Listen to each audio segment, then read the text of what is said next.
of you guys are familiar with Clay Travis, Outkick the Coverage. He is a regular, I think, Fox News contributor, Fox Sports 1 as well. He's made a brand of himself as being someone who's in the sports world that also has conservative thoughts. Now, are these conservative thoughts authentic? Honestly, I have my doubts, given that I have seen exchanges that he has had privately with multiple people where he does seem to imply that what he portrays himself to be online isn't who he is privately. Whatever. Who are we to call out hypocrites? We would never, because it's not like I've ever been called out as one. Wink. Hashtag chill dog. Clay Travis did something that you would think Skip Bayless, if he was really smart, would have done. He has turned the Damar Hamlin situation, and he's doing better, eyes are open, into content that he will now use for, at the very least, the remainder of the month. It's been really interesting over the last decade to see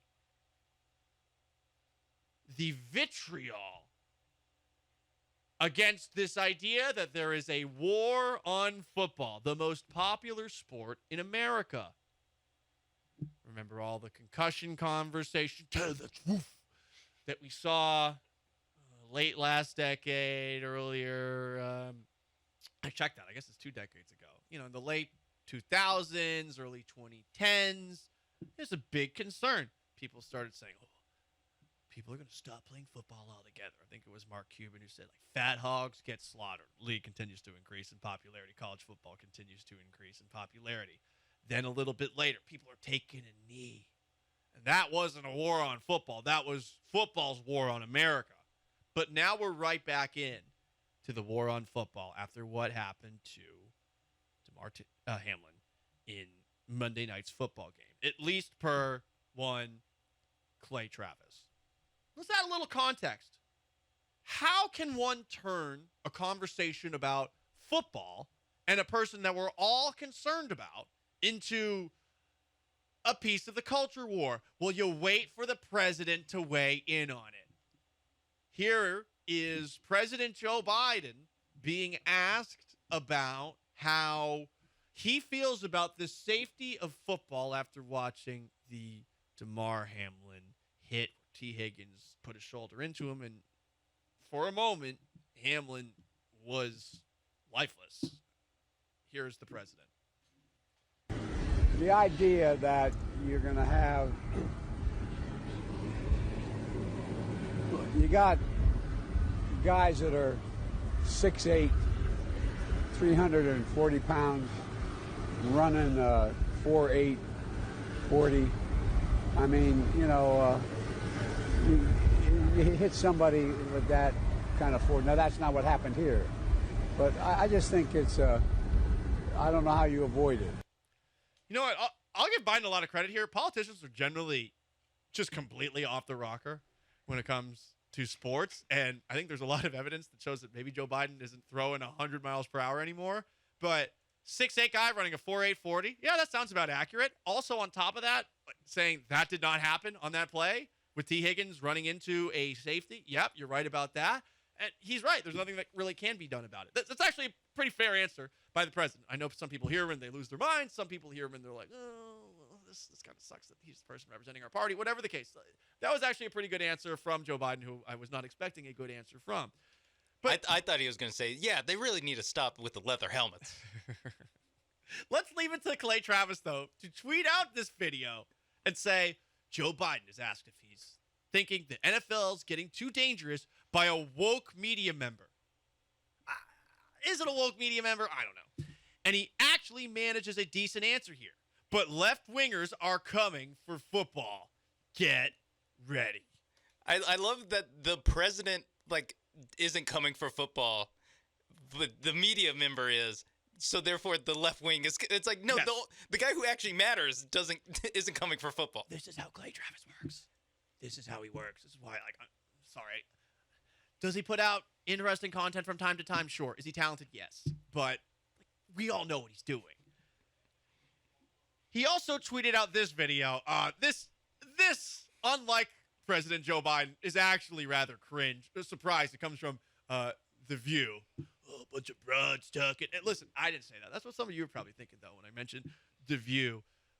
Joy Behar? She has an interesting thought that she shares after this story about, I don't know, a mother whose child decided he doesn't want to play football anymore. Right? I mean, my kid played football. He was recruited for college, and he got a terrible hamstring injury getting hit. And I saw him collapse to the ground. Thank you. And he went through physical therapy for 6 months. And he realized at that point, that could happen to my brain. Right. Yeah. And so he quit. And it was he quit. And it was a very Also, they applauded him quitting. That's the most un-American thing that's ever happened.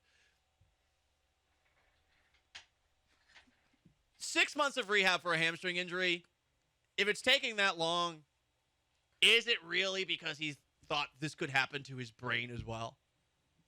Sometimes you just realize, damn, the rehab's hard for whatever reason. This is just not working. Does he still have a hamstring? Is my question. Yeah, like was it stolen from him in the middle of the night?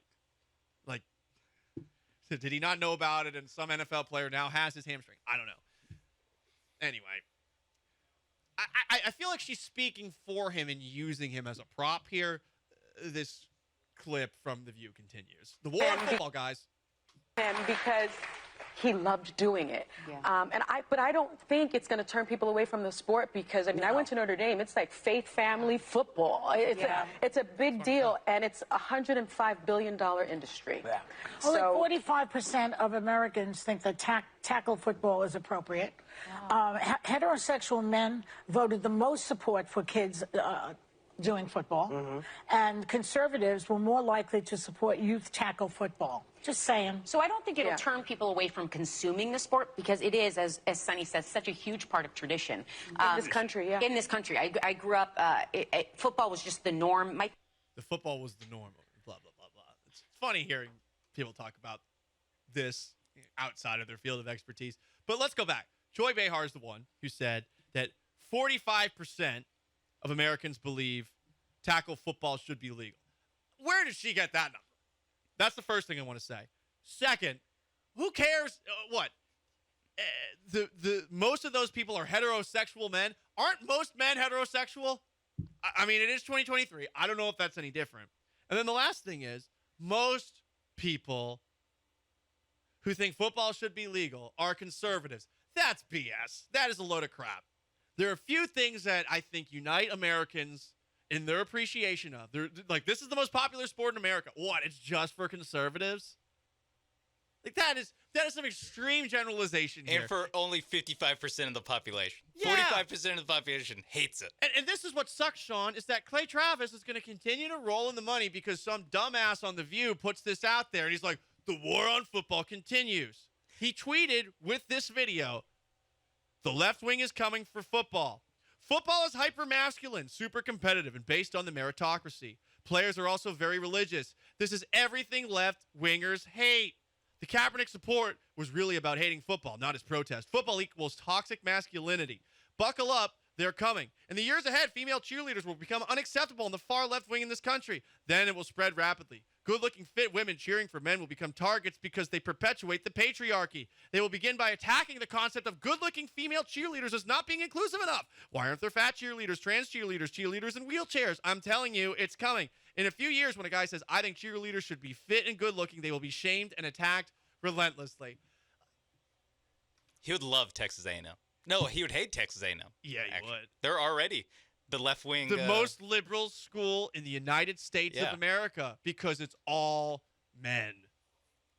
Well, in fact, it's you could make the argument it's not inclusive enough too. So I guess there's an argument to be made on that front. Here's the thing.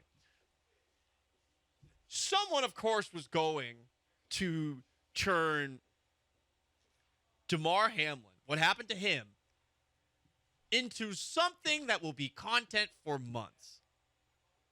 This is Clay Travis in a nutshell. That's all. That's what I want you guys to know. This is who Clay Travis is. It's not surprising. It's why he makes a ton of money. It's why he's talented, blah, blah, blah, blah, blah, blah. But it's this kind of grift BS that just turns me off so much in our media landscape. A war on football. A bad thing happened in a game. Some people have reactions to it. Guess what? Everyone forgets like 48 hours later. But Clay Travis won't. And this thing is going to be beaten to bleeping death over the next couple of months.